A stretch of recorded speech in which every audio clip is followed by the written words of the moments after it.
नमस्ते जी। मैं धर्मेंद्र कटारिया आज आत्म साक्षात्कार के इस छठे शंका समाधान में और लगभग आज दुनिया में प्रचलित सबसे ज़्यादा महत्वपूर्ण शंका समाधान में आपका स्वागत करता हूँ। बताते हैं कि अष्टांग योग में कमर गर्दन सीधी रखनी चाहिए, सीधी रखते हैं, उससे वीर्य ऊपर ऊर्ध्वगमन होता है, ध्यान लगता है, समाधि लगती है, ध्यान नहीं भटकता है, अच्छा पोस्चर है, बहुत सारी चीज़ें हैं। लेकिन कुंडलिनी जागरण मंत्र वास्तव में मंत्र का अर्थ है विचार, युक्ति, उपाय, फॉर्मूला। क्या है कुंडली जागरण का फॉर्मूला, कैसे होता है कुंडली जागरण, और मैं आपको बताना चाहता हूँ क्योंकि मेरा हुआ है, इसलिए एक एक बात पर बहुत गौर से ध्यान रखना। मैं तथ्य बता देता हूँ कि सन 1997 में जब मैं 11वीं क्लास में था तब यह कुंडली जागरण हो चुका था। लगभग 3 घंटे चला और मुझे कई सारी जानकारी मिलने के बाद अब इस बात का एहसास हुआ कि वो जो घटना घटी थी वो कुंडली जागरण था। इसीलिए कुंडली जागरण वास्तव में क्या है और किस नाम से इसको हम बार बार पुकार रहे हैं, कुंडली क्यों कह रहे हैं, कैसे वो जागृत हो जाती है, क्या क्या उसकी आवश्यकताएं हैं, क्या क्या एबिलिटी आपको प्राप्त करनी पड़ेंगी तब वो कुंडली जागरण होगा। तो अब आज हम इस पर विचार शुरू करेंगे। तो कुंडली जागरण के लिए सबसे पहले आपको 3 प्रकार की ऐषणाओं में 3 प्रकार के दोष आपको अंदर से खत्म करने होंगे। वित्तेषणा नंबर 1, पुत्रेषणा नंबर 2 और नंबर 3 है लोकेषणा। ना तो ज़्यादा धन के बारे में, ना अपने पुत्र और परिवार के बारे में, और ना ज़्यादा समाज के और संसार के बारे में, अपनी छवि के बारे में इतने अधिक चिंतित ना हो, क्योंकि वे सभी अमर आत्माएं ही हैं, आप भी हो, लेकिन इस मायाजाल में फंसे हुए हो और अंत में चूँकि जन्म लिया है इसलिए मृत्यु भी निश्चित है। अतः जब हमें उस अमरत्व को, आत्मा आई शरीर में और आत्मा निकल जाएगी शरीर से और वो आत्मा अमर है, तो अगर उस अमरत्व को प्राप्त करना है, उस अमरत्व को जानना है, तो हमें कम से कम इन 3 दोष को दूर करना पड़ेगा, क्योंकि इन 3 दोषों के कारण हम हर समय मर रहे हैं, हर समय चिंताग्रस्त हैं, हर समय भयभीत हैं। तो कुंडली जागरण के इस मंत्र को आज मैं आपको सिखाने का प्रयास करूंगा। और जिस कुंडली जागरण की बात मैं कर रहा हूं वो घटना घटी, मैं उस समय एक परीक्षा दे रहा था 11वीं क्लास में, राजा ज्वाला प्रसाद आर्य इंटर कॉलेज में मैं छात्र था 1997 में।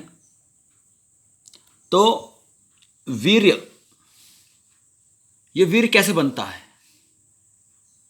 और इस वीर्य के ऊर्ध्वगमन से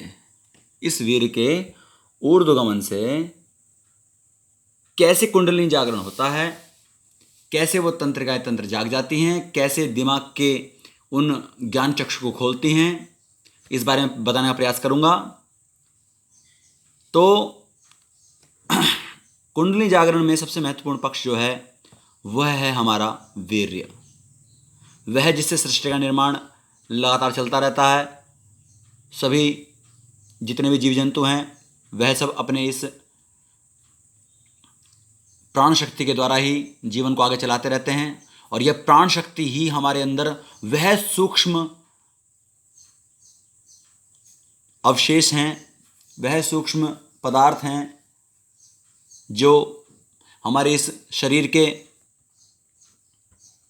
जितने भी द्रव्य हैं उनको खाने के पश्चात जो रस निकलता है उस भोजन से, उससे जो ब्लड बनता है, उससे जो मांस, उससे जो वसा, उससे जो हड्डी का निर्माण होता है, और हड्डियों के अंदर भी जो हड्डी अस्थि मज्जा होती है, उस अस्थि मज्जा यानी कि बोन मैरो से हमारे रक्त का, हमारे उस वीर्य का निर्माण होता है। तो कितनी सूक्ष्म प्रक्रिया है इस वीर्य के बनने की। अतः वीर्य बहुत सूक्ष्म होता है, बहुत ज़्यादा सूक्ष्म होता है। और कितना सूक्ष्म होता है, बताते हैं कि एक शुक्राणु में डीएनए जो होता है, जिसके कारण हमारे गुण धर्म निर्धारित होते हैं, एक शुक्राणु में लगभग 37.5 MB डाटा मौजूद होता है।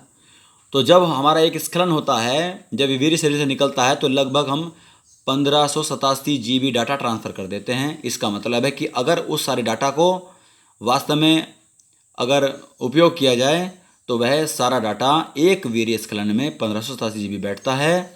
तो आप मेरी बात को ध्यान से सुने कि वह जो वीर्य इतना सूक्ष्म है, उसके जो शुक्राणु इतने सूक्ष्म हैं, जब वह सूक्ष्म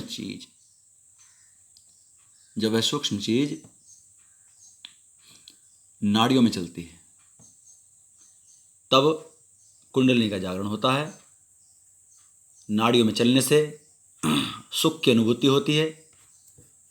आप आनंद के सागर में खो सकते हो। जिस प्रकार एक वीर्य स्खलन में पुरुष को या महिला को आनंद आता है, वह आनंद आपका घंटों दिनों तक बना रह सकता है, क्योंकि वो उन्हीं नाड़ियों को स्पर्श करता हुआ ऊपर चलता है जिस स्पर्श के कारण आपको वो आनंद आता है। और उसी के लिए इस माया में खोकर आदमी बाद में नष्ट हो जाता है, और फिर कई जन्मों के बाद फिर वो इस प्रकार के विज्ञान को जानने का प्रयास करता है। वह विज्ञान मैं आपको बता रहा हूँ कि वह वीर्य जाने अनजाने, यानी जानकर भी हो सकता है और अनजाने में भी उन नाड़ियों में जा सकता है, और उन नाड़ियों में जाने से आपको लगातार आनंद की अनुभूति होती रहती है। इसीलिए कहा कि जब भी मंत्र पाठ करें, जब भी कोई आध्यात्मिक पूजा करें, तो आपके जाने अनजाने में भी वह वीर्य ऊर्ध्वगामी हो सकता है और आपको आनंद की प्राप्ति हो सकती है। अतः अगर मार्ग स्पष्ट ना हुए, नाड़ियाँ अगर सीधी ना हुई, तो वह नाड़ियों में जो वीर्य है, जो उसकी ऊर्जा है, अगर वो ऊर्जा बाधित होगी तो निश्चित रूप से, चूँकि हमारे शरीर का सारा नियंत्रण हमारे सर्वाइकल में है, हमारी रीढ़ की हड्डी में है, और वह रीढ़ की हड्डियों में से ही वह नाड़ियाँ गुजर रही हैं। तो अगर वीर्य ऊर्ध्वगामी होगा और उन नाड़ियों को नष्ट करेगा, तो निश्चित रूप से, चूँकि सारी नाड़ियाँ शरीर में फैलकर हमारे अंगों को चलाती हैं और हमारे दिमाग का नियंत्रण उसको देती हैं, जिसको हम तंत्रिका तंत्र बोलते हैं, तो वो अगर चित्त विकसित हो जाता है तो कभी हाथ में, कभी पैर में, कभी सर में, कान में, मुंह पर, ये कभी पैरालिसिस स्थिति बन सकती है, क्योंकि तंत्रिका तंत्र नष्ट हो सकते हैं। तो अतः उस वीर्य की ऊर्ध्वगामी होने की प्रक्रिया के समय हमारी गर्दन और कमर सीधी होनी चाहिए। इसलिए मंत्र पाठ के समय या किसी भी आध्यात्मिक पूजा के समय हमारी कमर गर्दन सीधी होनी चाहिए, क्योंकि हमारे जाने अनजाने, हमारे ज्ञान योग से, कर्म योग से या भक्ति योग से वह चूँकि अष्टांग योग का पालन कर रही है, अतः वीर ऊर्ध्वगामी हो जाएगा। किसी भी समय क्षण हो सकता है, वो चेतना का झटका लग सकता है। मुझको लग चुका है इसीलिए, और वो मुझे आज से लगभग 24 साल पहले लगा था, 23 साल पहले लगा था। इसीलिए मैं कह रहा हूँ कि आप इस कुंडली जागरण को समझें। कुंडली जागरण मतलब है कि वीर ऊर्ध्वगामी होना और इन नाड़ियों के अंदर उस स्पंदन को पैदा करना। इससे वह जब वीर्य उन नाड़ियों को, उस मेरु चक्र को संपादित करता हुआ, जब यह मस्तिष्क की तंत्रिकाओं को संचालित करके उन न्यूरॉन्स को जागृत कर देता है, तो मनुष्य की बुद्धि सूक्ष्म हो जाती है। वो सूक्ष्म से सूक्ष्म चीज़ों का विश्लेषण कर पाती है, और तो जब जान पाती है कि ये शरीर क्या है, मन क्या है और प्रकृति का रहस्य क्या है, और वो जो चल रहा है, वो जो मैं हूँ, वो आत्मा क्या है, वो जान पाता है। यही कुंडली जागरण है और यही अष्टांग योग का वो नियम है जिसके कारण दुनिया परेशान है। क्रियात्मक पक्ष किसी को पता नहीं है, केवल वो 3.5 फीट लंबी है, वो नाक के रूप में है, वो खड़ी हो जाती है, वो नाटक करती है। इन सब बातों से आदमी को भ्रमाकर, उन सबको डराकर, भयभीत कर कर हमने छोटे से लक्ष्य पक्ष को छोड़ दिया। अरे अगर आपकी बुद्धि के अंदर लोकेशना, वित्तेषणा और पुत्रेषणा भरी रहेगी, आपके अंदर बेमतलब के भूत और भविष्य के विचार भरे रहेंगे, आप वर्तमान नहीं होंगे, तो वर्तमान ना होने के कारण आपकी जो ईड़ा और पिंगला, कौन सी नाड़ी है जी, कौन सी नाड़ी है, देखो ध्यान से। सूर्य स्वर होता है और चंद्र स्वर होता है, देखा भी होगा आपने। रामदेव बाबा भी कराते हैं अनुलोम विलोम, अनुलोम विलोम, अनुलोम ऊपर चढ़ाओ, अनुविलोम छोड़ दो, एक बार दाएं स्वर से, एक बार बाएं स्वर से। और अगर आप ध्यान भी देंगे तो ये स्वर विज्ञान है। हमारे जो नाक है, इन नाक के अंदर दाएं तरफ इंगला और बाईं तरफ पिंगला नाड़ी होती है और बीच में इन दोनों के मध्य में एक सुषुम्ना नाड़ी होती है। यह नाड़ी हमारी मूलाधार चक्र से लेकर दिमाग तक जाती है, यानी कि रीढ़ की हड्डी के जो हमारा मेरुदंड है उसके सूक्ष्म सबसे निचले वाले पार्ट से चलकर, और वो नाड़ियाँ हमारे गोल चक्र लगाती हुई कहाँ तक जाती हैं, हमारे मस्तिष्क तक जाती हैं।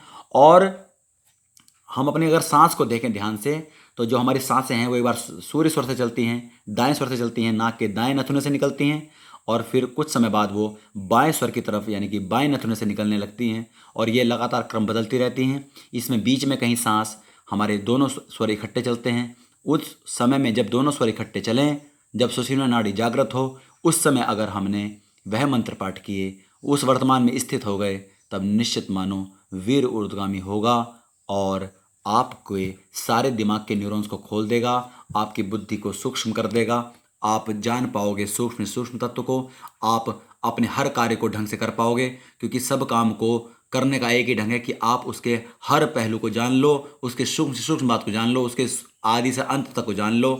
तो आप खेल खेल रहे हो तो खेल को अच्छी तरह कर पाओगे, पढ़ाई कर रहे हो तो पढ़ाई को अच्छी तरह कर पाओगे।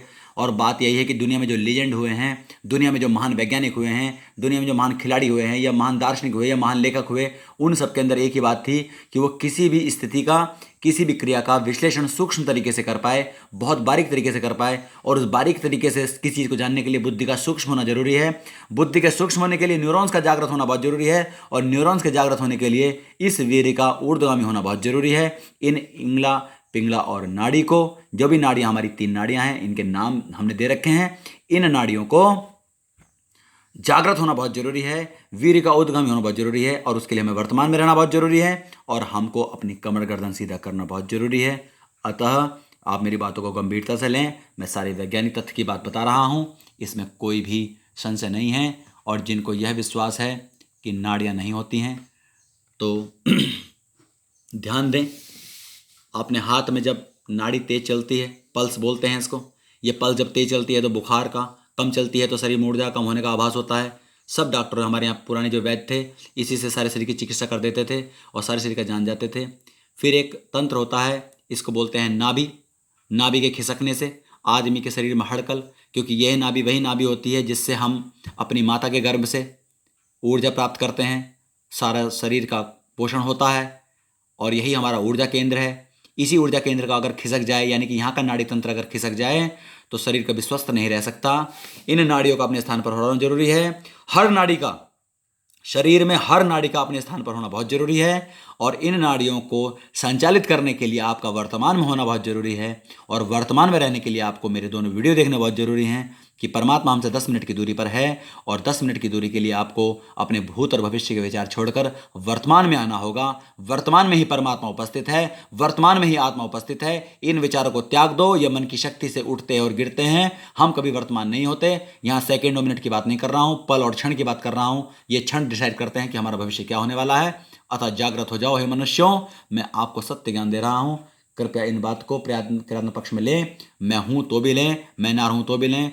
मैं जैसा बता रहा हूँ वैसा वैसा ही होना निश्चित है। आज हो, 10 साल बाद हो, 100 साल बाद हो, और अगर आप अभी से करेंगे तो 3 महीने में प्राप्त कर लेंगे, और 100 साल बाद करेंगे तो 100 साल बाद प्राप्त करेंगे। भैया जब कर्म करोगे तो परमात्मा फल तभी देगा जब वो कर्म होगा। अतः जब वीर्य इतना सूक्ष्म हो, जब वीर्य इतना सूक्ष्म हो कि इतनी चीज़ों के बाद 64 दिन के अंदर निर्माण होता हो, और उसके अंदर डाटा इतना सूक्ष्म हो, और एक वीर्य स्खलन के अंदर इतना डीएनए ट्रांसफर हो जाता हो, क्योंकि इन्हीं डीएनए की वजह से हम सब अपने शरीर प्राप्त करते हैं। आत्मा का स्तर उसके अंदर होता है, चाहे वह हम हों या पेड़ हों या कोई भी जीव जंतु इस दुनिया में है। अतः कुंडलिनी जागरण का जो मंत्र है वो ये है कि आप वर्तमान में स्थित हों। जब भी आप वर्तमान में स्थित हों, अपनी कमर गर्दन सीधी करने का पोस्चर रखें। जब भी आपको लगे कि मैं अंतर्मुखी होना चाहता हूँ, मैं अपने बारे में सोचना चाहता हूँ, तो कृपया कमर गर्दन सीधी रखें, अपनी नाड़ियों का मार्ग सीधा रखें, क्योंकि आपके जाने में अनजाने में, आपके ज्ञान योग से, आपके कर्म योग से, या आपके भक्ति योग से, क्योंकि तीनों ही योग में अष्टांग योग का पालन होता है। तीनों में ही यम, नियम, आसन, प्राणायाम, प्रत्याहार, धारणा और ध्यान, समाधि, इन सब चीज़ों का पालन हो जाता है। तो ये घटना कभी भी घट सकती है अगर वास्तव में आपने अपने सारे विचार त्याग दिए हैं तो। अगर आपने सभी अपने भूत और भविष्य के विचार त्याग दिए हैं, चाहे वो सुबह के 10 मिनट के लिए, मैंने कहा ना 10 मिनट के लिए प्रयास करना है, तब निश्चित मानो आपकी कुंडली जागरण होगी। और ये जो कुंडली का आडंबर हमारी पूरी दुनिया में फैला रखा है, लोगों को भयभीत कर रखा है, इससे भी मुक्त होंगे और वास्तव में जो वैज्ञानिक पक्ष है, जो परमात्मा ने दिया, हमारे ऋषि मुनियों ने दिया, उसको जान पाएंगे। और निश्चित रूप से वो आत्मा प्रकट है, वो परमात्मा प्रकट है। बस हमको वर्तमान में आना होगा, हमें अपने शरीर तंत्र को ठीक करना होगा, उसको सही पोस्चर में रखना होगा, क्योंकि ये घटना कभी भी घट सकती है। मेरे भी अनजाने में ही घटी थी 11वीं क्लास में, मैंने कोई प्रयास नहीं किया था, लेकिन उसका चमत्कार जब मेरे साथ घटता चला गया, मेरी बुद्धि सूक्ष्म होती चली गई। और निश्चित मानिए, बिना ज्ञान के परमात्मा और आत्मा को पाना असंभव है। चाहे वो ज्ञान योग हो, कर्म योग हो या भक्ति योग हो, तीनों ही स्थिति में आदमी बुद्धिमान होता है, बुद्धि सूक्ष्म हो जाती है, और बिना सूक्ष्म बुद्धि के सूक्ष्मतर उस आत्मा और परमात्मा को पाना असंभव है। आप मेरी बातों को ध्यान से सुने और मेरे दोनों वीडियो को देखें, उनका जागरण करते रहें, मैंने जो शंका समाधान दिए हैं इन सबको सुनते रहें, मनन करते रहें। आपने मेरी बात को ध्यान से सुना, आप इस पथ पर आगे बढ़ेंगे, ऐसा मुझे पूरा विश्वास है। इति ओम शम।